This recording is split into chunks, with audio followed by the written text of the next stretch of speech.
masyarakat, yaitu pada tahun 2019 tepatnya 26 September tuntutan. Yang pertama, meminta mendesak pihak Polda untuk segera menyelesaikan persoalan kasus almarhum Yusuf Qaradawi.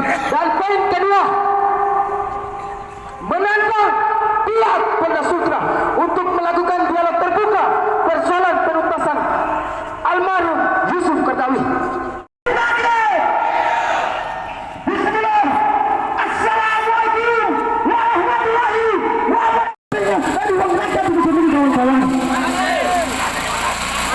Jadi 26 September 2019 seluruh bentuk perjuangan kita yang dimana sudah 3 tahun berjalan belum ada itikat baik dari oknum-oknum sebagai penegak hukum, yang dimana sampai detik ini kasus saudara kita, kasus kakak kita, kasus satu anak bangsa yang meninggal karena benar, yang meninggal karena memperjuangkan hak-hak rakyat itu sendiri belum terselesaikan kawan-kawan.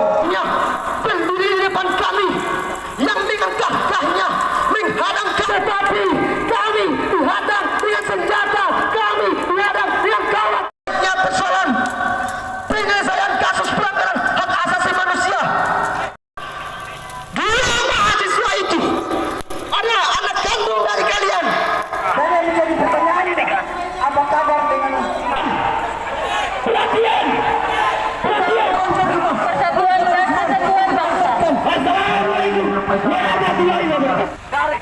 Terima kasih.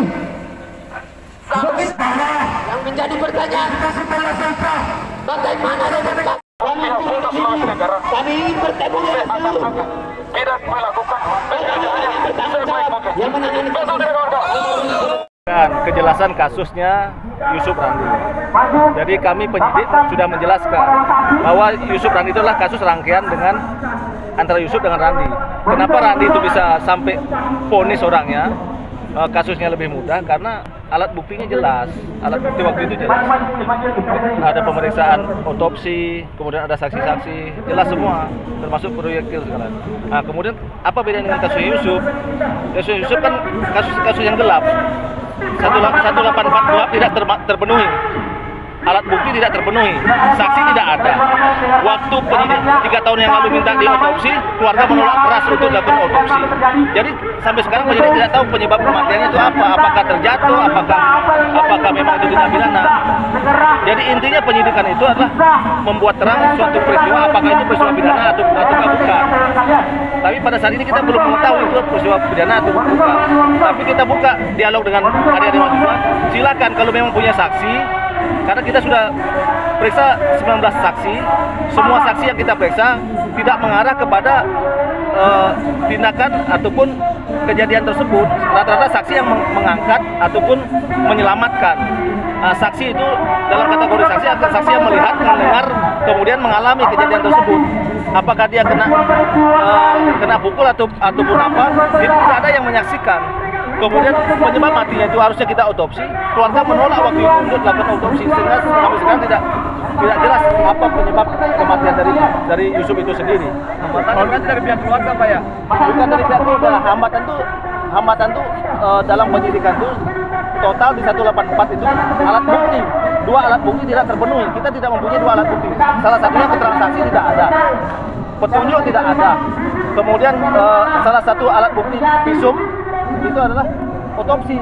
Otopsi pun tidak dilakukan. Itu cuma visum luar waktu itu di rumah sakit ada luka-luka, tapi luka itu akibat apa? Itu kan nggak tahu, harus melalui otopsi. Kalau dari CCTV apa dia? Tidak ada. CCTV tidak ada. CCTV ada rangkaian unjuk rasa, tapi rangkaian kejadian bahwa tiba-tiba orang itu tergeletak tidak ada. Kita sudah periksa semua CCTV. 19 saksi kita sudah periksa, termasuk saksi yang terkait dengan saksinya Randi. Nah, kalau saksinya Randi masuk, dia menyaksikan secara jelas dan terbuka lah. Jadi kalau dari langkah kepolisian selanjutnya seperti apa? Nah, kita tetap membuka ruang untuk penyelidikan tersebut. Makanya saya sampaikan tadi sama adik-adik mahasiswa, apabila Anda mempunyai saksi, kan dia bilang 2 belum diperiksa, ada 2. Silakan hadirkan, datangkan kepada kami, siapa namanya, jelas apa yang disaksikan, kan gitu. Habis itu kita periksa, mudah-mudahan itu bisa membuat terang, kan. Jadi sampai sekarang masih penyelidikan ini, Pak? Masih penyelidikan. Tidak ada apa gelar perkara yang pernah dilakukan atau Ada, kita selalu dalam penyelidikan itu kan ada gelar perkara, ada untuk menentukan ini tindak pidana atau bukan. Tapi kan masih gelap kita, masih belum jelas apakah ini kematiannya apakah tindak pidana ataukah kecelakaan ataukah menjadi korban daripada penganiayaan. Kita belum tahu betul. Ya. Tapi kalau terkait upaya dari pihak kepolisian sendiri apa sejauh ini? Jadi kita upaya-upaya kita sudah melakukan semua upaya-upaya penyidikan kita sudah lakukan. Kita memanggil saksi sudah kita lakukan, toh. Meminta keterangan visum sudah kita lakukan tapi ditolak. Nah, kalau keluarga menolak gimana? Kita kan nggak bisa tanpa persetujuan keluarga. Karena waktu itu kejadiannya menolak keras untuk melakukan otopsi. Nah, kemudian sampai sekarang kita masih apabila ada informasi mengenai saksi-saksi yang lain yang menyaksikan, kita tetap masih membuka ruang untuk melakukan pemeriksaan. Kata saya yang membawa mobil mengenai apa yang terjadi